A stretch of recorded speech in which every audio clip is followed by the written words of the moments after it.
अस्सलाम वालेकुम।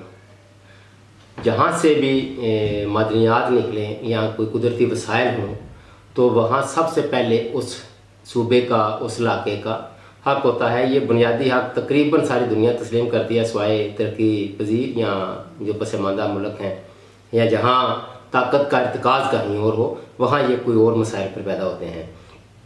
पाकिस्तान में भी पिछले दिनों बलूचिस्तान में मादनियात के हवाले से और KPK में जो खासकर पुराना फाटा का इलाका है, वहाँ उस हवाले से आपको बहुत सारी वीडियोज़ सोशल मीडिया पर मिलेंगी और बड़े जय्यद जो साफ़ी हैं वहाँ जाकर उन्होंने वीडियोज़ बनाई कि यहाँ ये चीज़ें निकलती हैं तो अरबों डॉलर की उनकी मालियत बताई जाती है।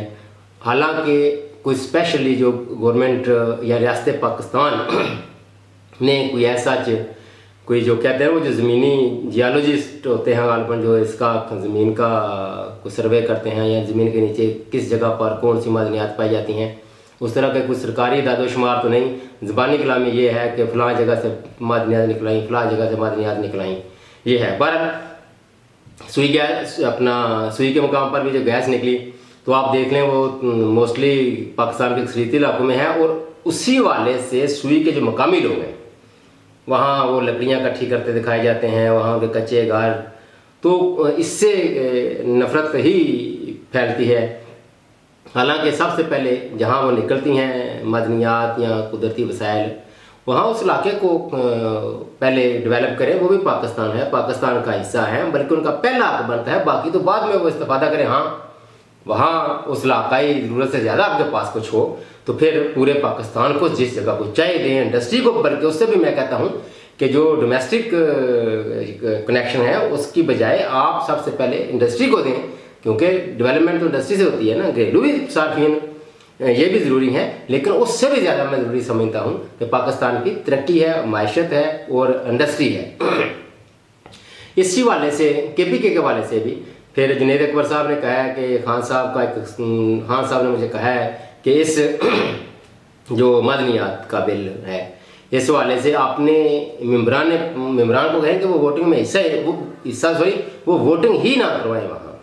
क्योंकि ज़ाहिर है अगर वोटिंग करवाते हैं तो आपको पता ही है पाकिस्तान में जिस तरह की वोटिंग होती है और जिन लोगों ने अक्सरियत लेनी आती है वो कैसे ले लेते हैं।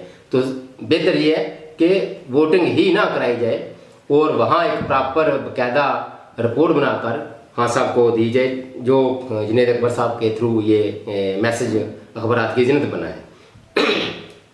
दूसरी तरफ आते हैं, पाकिस्तान तहरीक इंसाफ सिंध ने अली अहमद शेख साहब की सरबराही में सलाम सिंध के नाम से कोई ट्रेन मार्च शुरू किया है। वहाँ वो डार की पहुँचेगा, फिर वहाँ से गोटकी जाएगा और वहाँ जलसा आम होगा।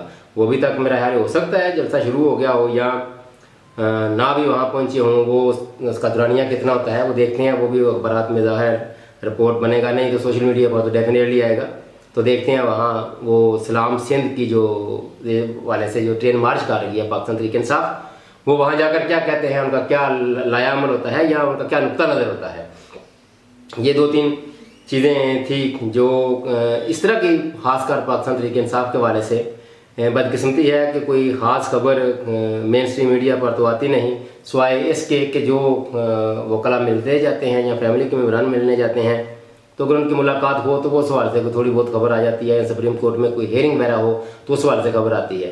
ऐसा बाकी मीडिया जो है वो इस मामले में खामोश है। तो फिर आम आदमी को सोशल मीडिया पर ही इन्हिसार करना पड़ता है। अब सोशल मीडिया में ऐसा नहीं है कि वो वहाँ कोई खबरें झूठी होती हैं, वहाँ जो अक्सरियत में है लोग काम कर रहे हैं वो सही खबर देते हैं, उसमें कोई झूठ नहीं होता। हाँ, अगर 100 में 2-4% ऐसी हो भी बात तो वो मेन स्ट्रीम मीडिया और प्रिंट इलेक्ट्रॉनिक मीडिया दोनों में आपको पता ही है कितना सच और कितना झूठ बोला जाता है। तो कोई इतना इसमें अगर सोशल मीडिया पर 2-4% झूठ भी है तो वो बंदे को पता चल जाता है।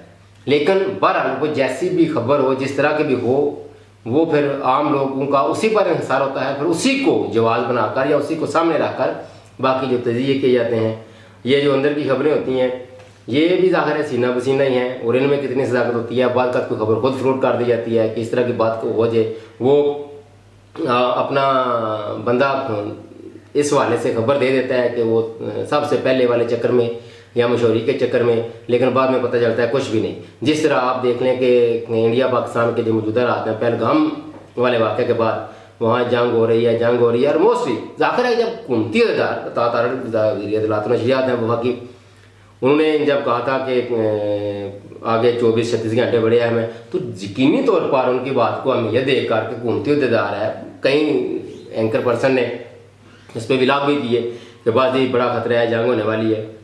تو حالانکہ کوئی ایسا مسئلہ نہیں تھا. جو بھی تھوڑی بہت حالات پہ نظر رکھتے ہیں ان کو پتہ ہے جنگ نہیں ہوگی. وہ انڈیا مودی اتنا بیوقوف نہیں ہے.